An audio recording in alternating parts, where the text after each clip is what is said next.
Hello everyone, it's Silver Kyle with my WrestleMania 27 review. So much happened in this WrestleMania. It's such a weird WrestleMania. It still felt like WrestleMania, but it's just so different from the norm. Mostly because The Rock was a host, and there's just so many weird moments, but I'll get to that eventually. So starting off the show, we had The Rock showing up as the host and cutting a promo for about 15 minutes. Felt that long anyway, because it was 24 minutes before we actually had our first match starting, and that's wrong. That just seems wrong. I know that The Rock had to say something and start off the show, but he should have talked for 5 minutes instead of 15, and play games with the crowd where he's like, I say wrestle, you say mania, we're making history here. Okay, you're not bringing anything new to the table. You did a great job, you know, on the Raws beforehand, when he showed up on Raw the first time, then his satellite videos, and then showing up again on the last Raw, and I thought that was awesome. When John Cena gave the attitude adjustment to Rock, I was pumped for this, but he didn't say anything new or relevant, so I think that he should just talk for 5 minutes and let the next match start. And it should have been Daniel Bryan versus Sheamus for the US title, because they had that as a dark match. I ordered this event, not because of that match, but that was the one I was looking forward to the most. And they had it as a dark match, so you should have given them 10 minutes. 10 minutes and Daniel Bryan would have produced a really good match. And I think he would have worked really well with Sheamus, because they had, like, when Sheamus won the title, that was a really good match. And it didn't even go, like, I don't know, 7 minutes maybe? Something like that. So they had good chemistry, and they would have produced really good stuff at WrestleMania. But they had it as a dark match anyway. Okay, on to the first match. We had the world title match, Edge versus Royal Rumble winner Alberto Del Rio in the opening bout. What? Okay, so I know that it's Atlanta, the home of WCW, but you don't have to stick it to them that bad, you know, because the world title was from WCW, but, like, okay, we get it. I don't know, it's just so weird. Another thing too is that they did not have Christian in the match. This should have been a triple threat. Ever since, like, Christian got injured from Del Rio, then Edge using the kill switch at Royal Rumble, and then Christian showing up at Elimination Chamber and saving Edge from Del Rio, and then the SmackDown and Raws leading up to it having Christian just more so into the feud with Del Rio than Edge was. Like, and Christian even beat Del Rio in a cage match on SmackDown. It should have been a triple threat. But anyway, they decided not to do that. He was just at ringside, but he did do as much as he could. I thought it worked really well having Edge and Del Rio inside the ring, and then having once in a while, when that would die down, then have some stuff between Brodus, Clay, and Christian. It worked really well, and it was entertaining stuff. So I gave this 3 stars and a quarter. And Edge won the match, which is surprising because Del Rio did not win it, and I really thought he was going to. It kind of slows down his Royal Rumble win, but I mean, he hasn't even been in the company for a year, and you don't want to pull a Sheamus with him, because I think that they're going to treat him as a main eventer for whenever he does win the title for a very long time, and having him lose here is all right. And then we had Rey Mysterio versus Cody Rhodes. Cody Rhodes, man, I wish he still had his 80s music. It's just, I used to love that song, but his new theme song is alright. And this match, Cody basically looked like he might have been a mid-card before, but now he's like upper card, ready for main event almost. He just needs a few more wins and a few more good feuds before he can do it, but he's there. He kicked out of Rey Mysterio's finisher at one point in the match when Rey Mysterio had taken off his face mask and put it on himself and started attacking him with it, and then hit the 619 because I don't know, I guess Cody was just, like, you know, no longer had the face guard, and he was just all messed up, so he was able to hit that, and then he did his finisher where he jumps off. He hits the 619 and then jumps off with the mask on and hits Cody Rhodes, and Cody Rhodes still kicked out. And then he used the knee brace from Mysterio and whacked him on the head, and then gave his finisher and won the match. So I don't know, that's awesome. Cody Rhodes being pushed in WWE is good news. 3 stars and a quarter for that. Then we had Big Show, Kane, Santino, Marrella, and the replacement for Kozlov, who was attacked this weekend, WrestleMania Access. So probably half the people that, you know, have been watching didn't even see this. They should have had it on Raw or SmackDown the time before, and then just left the last slot open.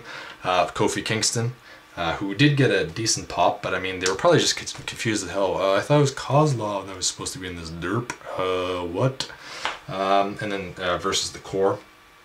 So anyway, oh yeah, and Kofi Kingston's new attire that he was wearing is like really flashy green and looks awesome. So he should definitely wear that a lot more. It was sweet. Yeah, it was only like a minute or 2 minutes. It was like just finishers after finisher, and Big Show's team won. So I only give this half a star because the action was good, but I mean, it was only for like a minute, maybe a minute and a half. It was like Sting versus Jeff Hardy in the main event from last month. Yeah, 90 seconds.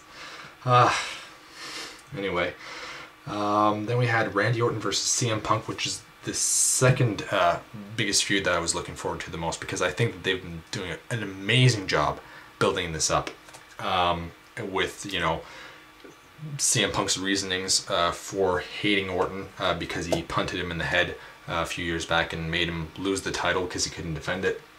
And then having Punk attacking Orton at Royal Rumble, so he lost the title match, and then him eliminating him at the Elimination Chamber, and then just having Orton eliminating everyone from a Nexus so that it would be a one-on-one match. And, you know, the promos that they had in between each other, and Punk saying, well, that's really a kick to the face. It was just really good stuff leading up to it. And the match, Randy Orton, I hate him because he's a horrible wrestler, but he did such a good job selling his leg.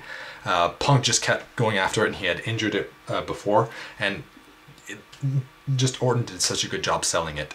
He tried to go for the punt and he couldn't. He started running and just tumbled, and then after that, basically Punk just dominated the match, and then Punk, like, Orton was just lying in the middle of the ring and couldn't do anything. He was just in so much pain with his leg and he couldn't do anything. So then Punk went to go get him, and Randy Orton went for the RKO, but Punk got the hell out of there. And he's like, whoa, I just dodged that. Okay, now I'm going to go on the top ropes, and I'm going to wait a bit, and then I'm going to jump and get the RKO again. Now that worked, but I think that they should have had them wrestle a few more minutes and then had CM Punk straight away go outside, get on top of the ropes, and then jump right away. Instead of they kind of delayed it. So that kind of hurt the match. So I probably only give this about 3.5 to 3 3/4. So I think that Orton's win would have just been a little bit better if they would have been given a few more minutes, but it was still a really good match and the second best match of the night. Then we had Jerry Lawler versus Michael Cole. Oh, such a waste of time. It's so much a waste. That wasted the most time at WrestleMania because they had a promo for Michael Cole at least going 5 minutes before that, and then they went like at least 10 to 15 minutes where they were wrestling. And then they did a bunch of shenanigans afterwards with Steve Austin and Booker T, and then, you know, they could have, you know, invested so much time and put it into, I don't know, Daniel Bryan versus Sheamus instead of this feud, because Jack Swagger is basically the only guy that got a rub off of this, because, you know, he was actually on WrestleMania on the card, and I was worried that he wouldn't be, because he's a world title champion, or a former champion. And he did a really good job coaching Michael Cole during the match. Like, he did the most a manager could do. Like, he attacked Lawler, and he kept telling Cole what to do all the time, and that worked really well. It still made the match more than a dud. It was about half a star instead. And then Lawler wins the match, but then the general manager says that Austin wasn't being fair as a referee, so they reversed the decision and say that Michael Cole wins by DQ. Yeah, that's great. So yeah, that's only half a star. So much time wasted, so much time invested from the TV. But anyway, let's get on to Undertaker versus Triple H, the match of the night. Now, before I say this, Undertaker should have his theme music and not Johnny Cash's theme song. That is so weird, and it doesn't even seem like the crowd was reacting to it. It's like when the song ended at the beginning, when Undertaker made his entrance, he just kind of stood there and like it was really silent. It was like nobody wanted to pop for that. We're used to his song, and keep it that way. Don't add this new song that we've never heard of before as being associated with him. But Triple H with Metallica, When the Bell Tolls, that was awesome. I thought his entrance was epic. Up there with his WrestleMania 22 one where he looked like a barbarian with the King of Kings thing. So anyway, on to the match. man, within the first minute, they were outside of the ring and just beating the hell out of each other. This was really two gigantic wrestlers going at it and giving their all, like everything they had.